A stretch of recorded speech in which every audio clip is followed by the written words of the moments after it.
அனைவருக்கும் கணித வணக்கம். இப்போ பார்க்க போகிறது 6ஆம் வகுப்புக்குரிய கணக்கு முதல் பருவம் பயிற்சி 1/4 கொடுக்கப்பட்ட இடமதிப்பிற்கு முழுமைப்படுத்துக 3வது கணக்கு.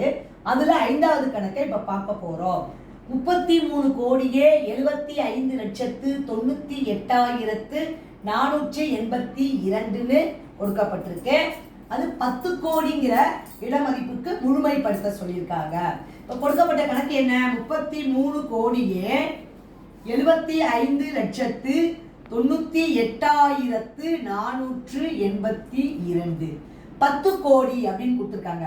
அப்ப 10 கோடி அப்படிங்கிறப்ப இதுதான் 10 கோடிங்கிற இடமதிப்பு.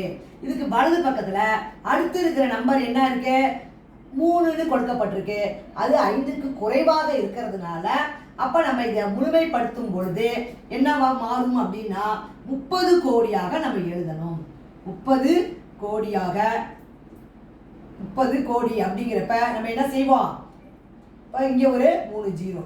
இப்போ பார்த்தீங்கன்னா 1 10 100 1000 10,000 லட்சம் 10 லட்சம் கோடி 10 கோடி. அப்போ 30 கோடி அப்படிங்கிறது தான் இந்த கணக்குக்குரிய விடையாகும். அதாவது 10 கோடின்னு கொடுத்துருந்தாங்க அப்படின்னா 10 கோடிங்கிற நம்பருக்கு பக்கத்து நம்பர் அடுத்த நம்பர் வலது பக்கத்தில் உள்ள இடமதிப்பு என்ன கொடுக்கப்பட்டிருக்கு? 5க்கு குறைவாக இருந்தால் 1ஐ கூட்டக்கூடாது, அப்படியே எழுதணும். 5க்கு மேலே இருந்துச்சுன்னா 1ஐ கூட்டி நம்ம அடுத்த நம்பருக்கு போடணும். இந்த கணக்கை பொறுத்த வரைக்கும் 3ஆக இருக்கும் பொழுது வரக்கூடிய விடை என்ன வந்துடும்? 30 கோடி. இதுதான் இது கணக்குக்குரிய விடையாகும். புரிஞ்சுங்களா?